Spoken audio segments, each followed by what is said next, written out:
नमस्कार विद्यार्थी मित्र हो. आज आपण या ठिकाणी पेपर क्रमांक 1 समाजशास्त्राची ओळख ह्या विषयाला सुरुवात करणार आहोत. त्यामध्ये पहिला जो मुद्दा आहे समाजशास्त्राच्या व्याख्या व अर्थ. हा पहिला मुद्दा आपण या ठिकाणी यावर चर्चा करणार आहोत. समाजशास्त्र म्हणजे नेमकं काय? समाजशास्त्राच्या कोणकोणत्या व्याख्या आहेत? त्या व्याख्याचा नेमका अर्थ काय आहे हे आपल्याला या ठिकाणी समजून घ्यायचं आहे की जेणेकरून आपल्याला समाजशास्त्राची ओळख खऱ्या अर्थाने या ठिकाणी होऊ शकते. म्हणून समाजशास्त्राच्या व्याख्या व त्याचा अर्थ पाहणे अत्यंत आवश्यक आहे की ज्यामुळे आपल्याला समाजशास्त्राची ओळख या ठिकाणी होऊ शकते. या ठिकाणी आपण समाजशास्त्राच्या थोडक्यात उगम कसा झालेला आहे, समाजशास्त्र ही संज्ञा कोणी दिलेली आहेत हे सुरुवातीला आपण या ठिकाणी अभ्यासणार आहोत. विद्यार्थी मित्रो, तुम्हाला जर असा प्रश्न विचारला की समाजशास्त्राचा जनक कोण आहेत, तर त्याचं उत्तर आपल्याला माहिती असणं आवश्यक आहे. समाजशास्त्राचा जनक कोण आहेत आणि त्यांना का म्हणतात हे सुद्धा आपल्याला माहिती असणं आवश्यक आहे. तर सुप्रसिद्ध फ्रेंच तत्त्वज्ञ, प्रत्यक्षवादाचा संस्थापक ऑगस्ट कॉम्ट यांना समाजशास्त्राचे जनक असे म्हणतात. म्हणजे समाजशास्त्राचे जनक कोण? तर ऑगस्ट कॉम्ट यांना समाजशास्त्राचे जनक असे म्हटले जाते. ऑगस्ट कॉम्ट यांनी 1839 मध्ये पॉझिटिव्ह फिलॉसॉफी हा ग्रंथ लिहिला आणि या ग्रंथामध्ये त्यांनी सर्वप्रथम सोशिओलॉजी हा शब्द सर्वप्रथम वापरला.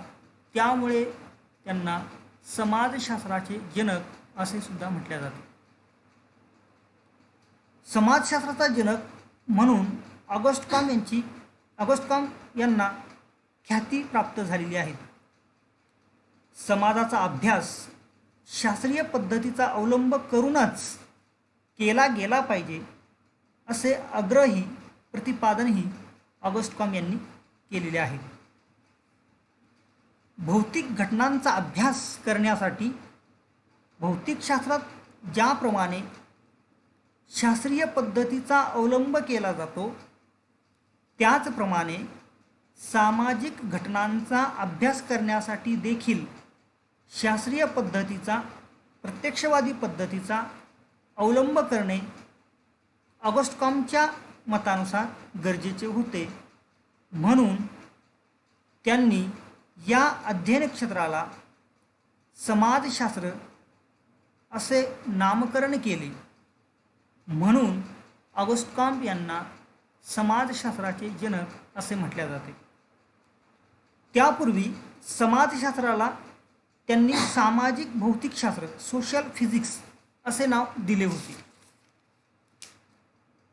पण ॲडॉल्फ क्विटलेट हा जो विचारवंत आहेत, बेल्जियम विचारवंत, यांनी आपल्या एका निबंधाला an essay on social physics असे शीर्षक दिल्यामुळे कॉम्टने सोशल फिजिक्सऐवजी नंतर सोशिओलॉजी हे नाव अभ्यास क्षेत्राला दिले. त्यामुळे सुद्धा ऑगस्ट कॉम्ट यांना समाजशास्त्राचा जनक म्हणून ओळखले जाते. म्हणून समाजशास्त्राचा जनक कोण? तर समाजशास्त्राचा जनक हा ऑगस्ट कॉम्ट होय, की ज्यांनी द पॉझिटिव्ह ऑफ फिलॉसॉफी या ग्रंथामध्ये समाजशास्त्र ही संज्ञा त्यांनी त्या ठिकाणी दिली, समाजशास्त्र असे नाव दिले. यामुळेच ऑगस्ट कॉम्टला समाजशास्त्राचे जनक म्हणून ओळखले जाते. तर आपल्याला आता माहिती असणं आवश्यक आहे की समाजशास्त्राचे जनक हा प्रश्न जर कोणी विचारला, आपण समाजशास्त्राचे विद्यार्थी म्हणून आपल्याला समाजशास्त्राचा जनक म्हणून कोण आहे असं जर कोणी विचारलं, तर समाजशास्त्राचा जनक ऑगस्ट कॉम्ट आहेत असं आपल्याला माहिती असणं आवश्यक आहे. आणि ते का आहेत याचं उत्तरसुद्धा आपल्याकडे असणं आवश्यक आहे. तर त्यांनी द पॉझिटिव्ह ऑफ फिलॉसॉफी या ग्रंथामध्ये सर्वप्रथम सोशिओलॉजी असे नाव दिले, म्हणून त्यांना समाजशास्त्राचे जनक असे म्हणतात.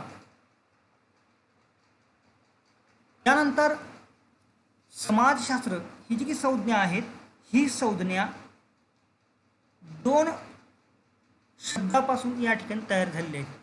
जसं आपण स्क्रीनवर पाहू शकता, सोशियस हा जो शब्द आहे, हा शब्द लॅटिन भाषेतील आहेत. त्याचा अर्थ सहचर असा होतो. तर लोगस हा ग्रीक भाषेतील शब्द आहे, त्याचा अर्थ शास्त्र असा होतो.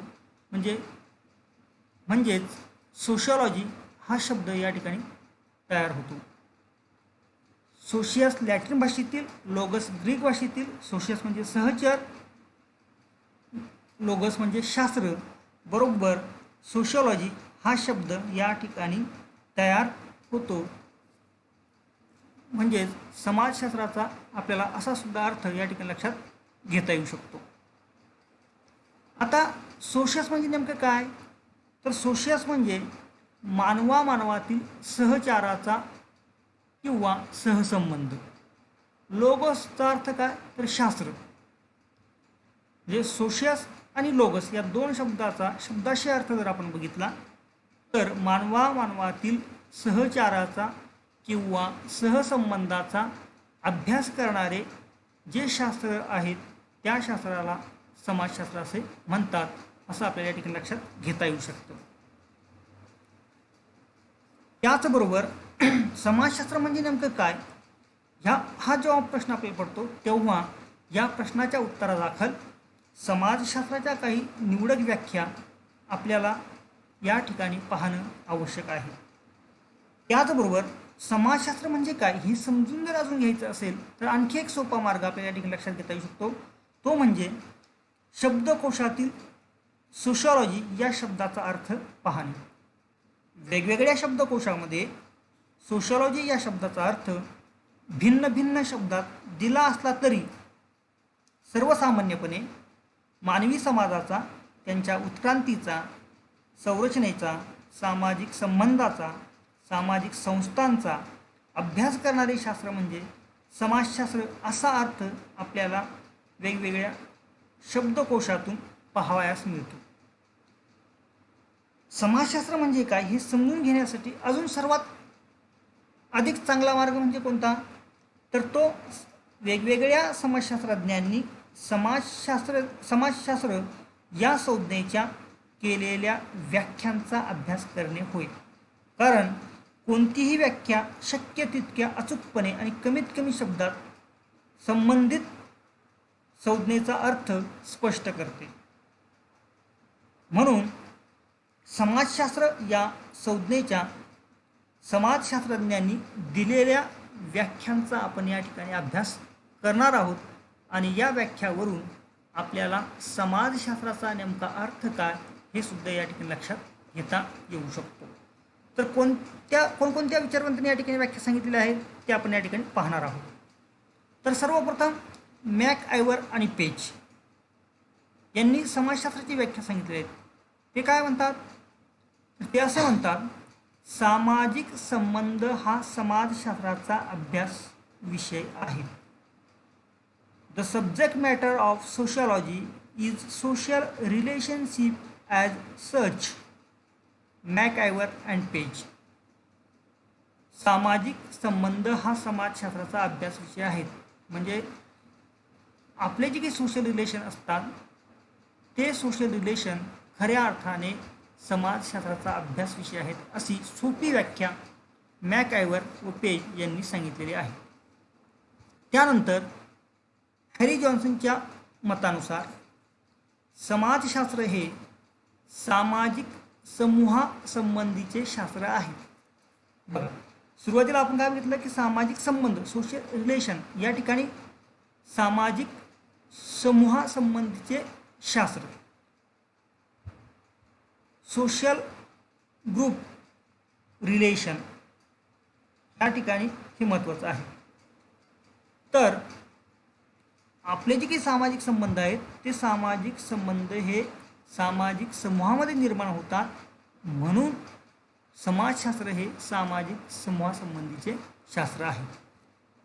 त्यानंतर मॅक्स वेबर यांनी सुद्धा व्याख्या सांगितली आहे. ते असे म्हणतात, सामाजिक क्रियांचे अर्थपणात्मक आकलन करण्याचा प्रयत्न करणारे शास्त्र म्हणजे समाजशास्त्र होय. म्हणजे बघा, आपण ज्या आंतरक्रिया करतो, ज्या सामाजिक क्रिया करतो, त्याचा, त्या अर्थाचा, त्या आंतरक्रियेचा आकलन जे शास्त्र करतं ते शास्त्र म्हणजे समाजशास्त्र होय.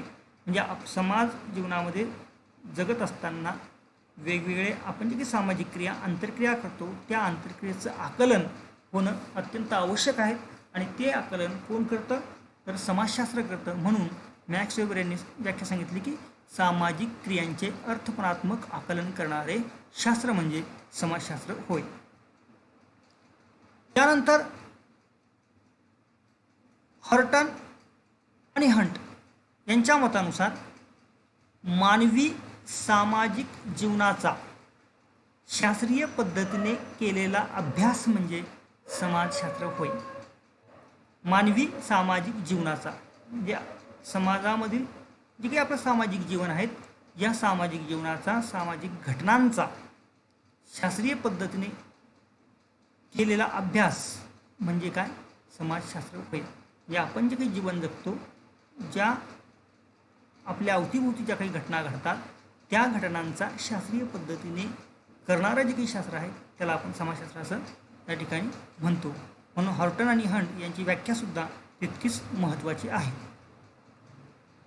त्यानंतर टिशलर व हंटर यांच्या मते मानवी समाजाचा आणि मानवात होणाऱ्या सामाजिक आंतरक्रियांचा शास्त्रीय पद्धतीने अभ्यास करणाऱ्या शास्त्राला समाजशास्त्र असे म्हणतात.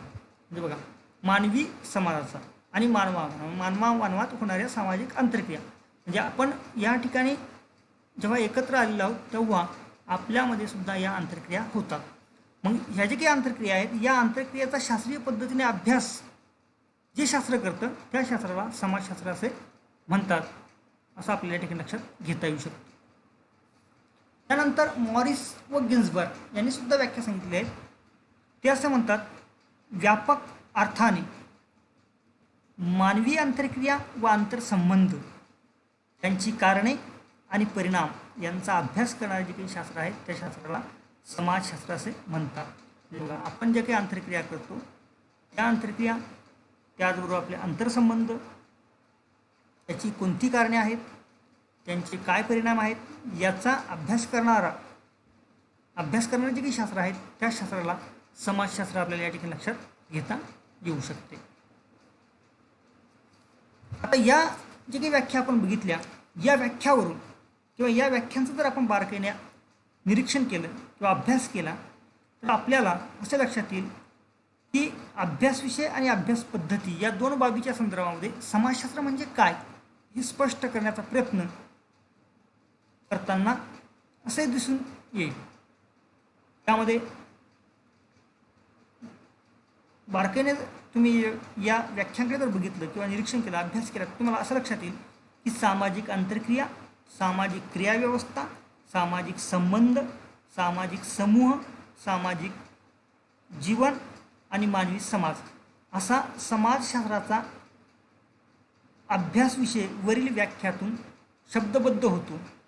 आता या ज्या विविध व्याख्या आहेत, या विविध व्याख्या समाजशास्त्राचा अभ्यासविषय वेगवेगळ्या शब्दात व्यक्त करीत असल्या तरी या सर्व व्याख्यांची मध्यवर्ती कल्पना मात्र समान अशीच आहेत. ती म्हणजे मानवातील परस्पर संबंधाचा म्हणजे सामाजिक संबंधाचा आणि या परस्पर संबंधातून निर्माण होणाऱ्या विविध प्रकारच्या सामाजिक तथ्यांचा अभ्यास समाजशास्त्रात केला जातो, असा सर्व व्याख्यांचा आशय आपल्याला सार रूपाने या ठिकाणी लक्षात घेता येऊ शकतो, असा आपल्याला समाजशास्त्राचा अर्थ या ठिकाणी अभ्यासता येऊ शकतो. म्हणजे नेमकं समाजशास्त्र म्हणजे नेमकं काय, समाजशास्त्राच्या व्याख्या कोणत्या आहेत आणि या व्याख्यावरून आपल्याला समाजशास्त्राची ओळख खऱ्या अर्थाने या ठिकाणी होऊ शकते. म्हणून आपल्याला ह्याची जी व्याख्या आहेत या व्याख्यांचा अभ्यास करणं अत्यंत आवश्यक आहे, की जेणेकरून आपल्याला समाजशास्त्र म्हणजे काय हे चांगल्या प्रकारे समजावून घेता येऊ शकतं. मला असं वाटतं की आपल्याला नेमकं समाजशास्त्र म्हणजे काय हे या ठिकाणी समजलेलं असेल, कारण आपण या ठिकाणी समाजशास्त्राचं जनक कोण आहेत, समाजशास्त्राचे जनक ऑगस्ट कॉम्बलाच का म्हणतात, त्यांनी कोणता ग्रंथ लिहिला, त्या ग्रंथामध्ये काय मांडणी केली, त्याचबरोबर लॅटिन भाषेतील एक शब्द, ग्रीक भाषेतील एक शब्द, हे दोन शब्द मिळून एक शब्द या ठिकाणी तयार होतो, तो म्हणजे समाजशास्त्र. आणि त्यानंतर सोप्या पद्धतीने समाजशास्त्रज्ञांनी ज्या व्याख्या सांगितलेल्या होत्या त्या व्याख्यांचा अभ्यास आपण या ठिकाणी केलेला आहे. मला असं वाटतं की आपल्याला या ठिकाणी समाजशास्त्र म्हणजे नेमकं काय हे समजलेलं असेल. यानंतर आपण पुढच्या लेक्चरमध्ये समाजशास्त्राचा अभ्यास विषय काय आहेत हे आपण बघणार आहोत. धन्यवाद.